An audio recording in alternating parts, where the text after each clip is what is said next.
Hey everyone, Pupsker here. If you didn't know, Warframe has done an AMA on Reddit. That's right. I'll turn my face cam on. And with this, that means they've answered a lot of questions and stuff. So let's quickly take a look and see what questions and answers they have.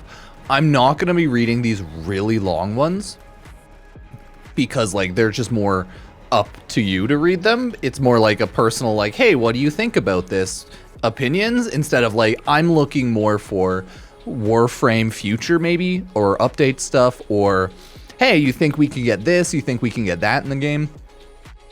Such as this one. To answer your first question, they ask, can we get on-call liches feel a bit underwhelming? They're capped at 75. Can we remove this and allow them to scale like everyone else? TLDR asking about scaling stuff.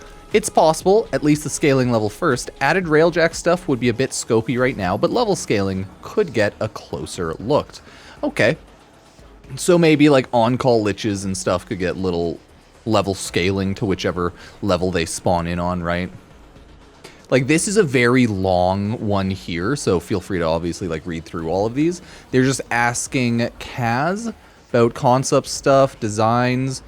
Okay. It's pretty much what is the process of Warframe, weapon design, stuff like that. So feel free to read through a lot of those. I'm probably going to skip through a lot of the really long ones like this one.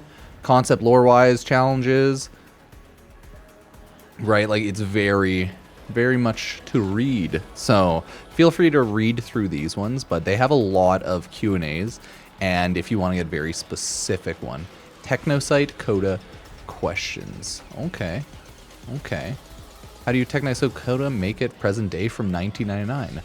Remember that chili con carne I left in the fridge for 2 months? Technocyte virus has a tendency to linger and fester, and the Codas are no different. Who knows how long they sit dormant, biding their time. Ooh, yeah. And it seems infestation an interesting connection to time, since the Drifter arrived in 1999 through a helmet. Ooh. I think consoles don't get 75% discounts. They get added platinum instead. Little different, but same idea. Okay. How far ahead do you write the lore and stuff for the game, work on the next expansion, or has been done for the people working on the story 2 or 3 expansions from now? I think they said at one point they like to have at least a year, or a year planned ahead, and then 2-3 rough years. Big story beats are decided at creative level, sometimes years in advance. Such things are mysteries that only Reb is privy to. The narrative team gets info of what their story is going next. We work roughly a year ahead on delivery to turn the arc into a deliverable set of gameplay experiences.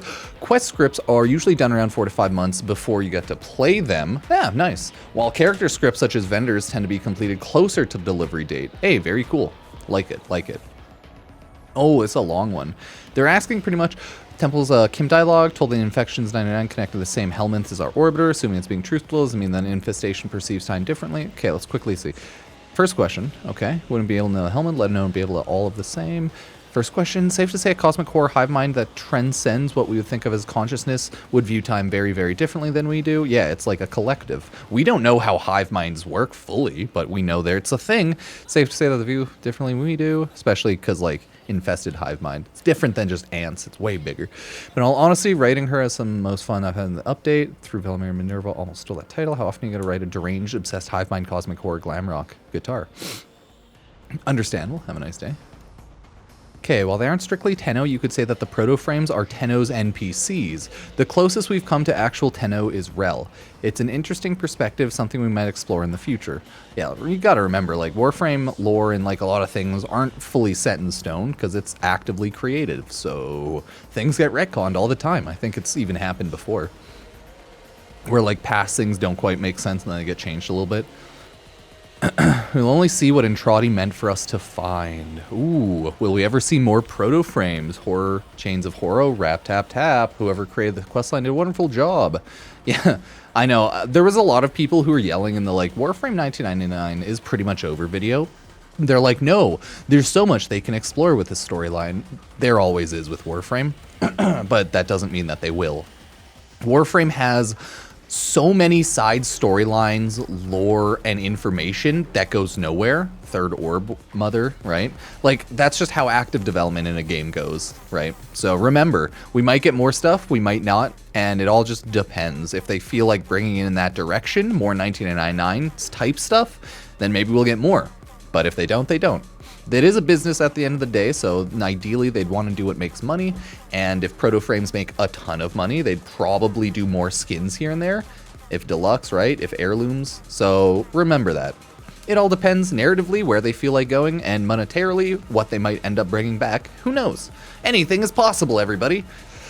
Yeah, I know it's fun, isn't it? Ballas and Hammond are yet to reveal their secrets. Ooh, dinosaurs, okay, okay.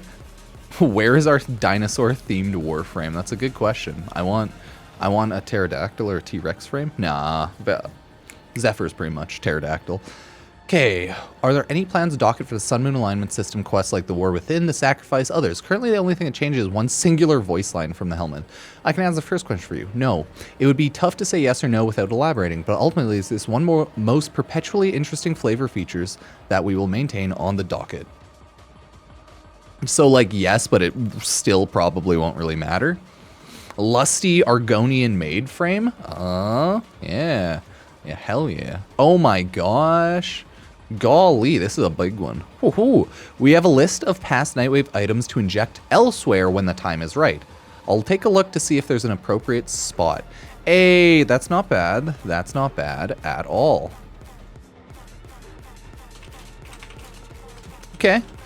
Now, don't get me wrong, this is the best fashion of any game I've played, but I can imagine adding coloring and positioning of individual attachments of ephemera signals separate from each other. No to a rework, yes to possible improvements in specific cases. Okay, so they might do more improvements to fashion frame stuff. Yeah, no shock there. There's a lot of questions, that's why I'm not reading out the question, because you kind of get it here. Our history has been said is smoke. Ballas has never been the most reliable of narrators. Whether Lotus will speak for herself on the matter from her current perspective remains to be seen. Her various personalities are more harmony with one another than they have been previously. I can say that much. Okay. So we might eventually get more clarification on Natal Lotus, what's going on, how like her multi-mind wrecking is going, and all that. Correct me if I'm wrong, but I'm thinking ephemera, in which case not this time. As for two auras, that's Jage things for a reason. Okay, no two ephemeras are like auras, or nothing like that. Okay. When did you know you had a masterpiece? When the fucking money rolled in year 3, baby. I don't know when the game started making fuck tons of money. But yeah, good meme. We are glad to feel so positive about our slice of life game. One day we might see that away, but we do still have work to do. Okay, interesting. Believe it or not, there's a hot topic this year because of how awesome Soulframe pushed their gore/splatter, so you don't know what's up later this year. Okay, why is there so little blood in Warframe? Okay, I guess we'll know if they ramp up blood and like gore and stuff in Warframe. Interesting. Interesting.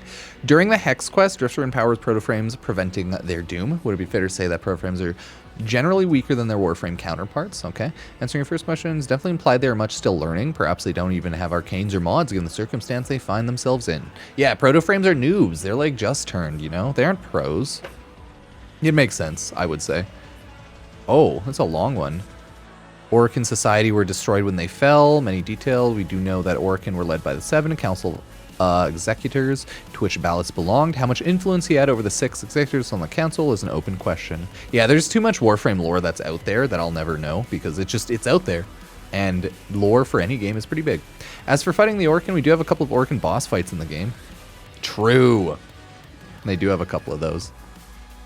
Question, is anyone willing to entertain it? Unique voice sentinels/pets within the realm of possibility to join us on mission some days. Okay, something that will get work within the vision of Warframe. Just imagining a talking cybernetic dog moa bird companion would be amazing. Yeah, pretty much like sentient companions like bird 3s. That's it. That sounds cute. I like it. I like it. It's a very fun idea. It'll keep in back pocket if a sentinel or pet would warrant something like this in the future. Yeah, pretty much like giving us an actual Ortis sentinel, right? Like, not just a skin, but a fully functioning Ortis sentinel kind of idea, you know? Where they talks and everything, voice lines. Yeah, so as you can see, it's a pretty long Q&A, and they've answered so many freaking questions. So if anyone wants to look through a lot of these, go for it. There's a lot of cool, interesting lore questions and answers, but I just quickly wanted to highlight that Warframe has a really good Q&A that you can go look at, but they have naturally answered a bajillion questions. So yeah, feel free to look at it, but they did answer, again, like, I don't know, 20, 30, 40 questions possibly. So it might take you a while to go through everything. I'm not going to go through everything for the video or anything. Just some things. So let me know what you think and go take a look.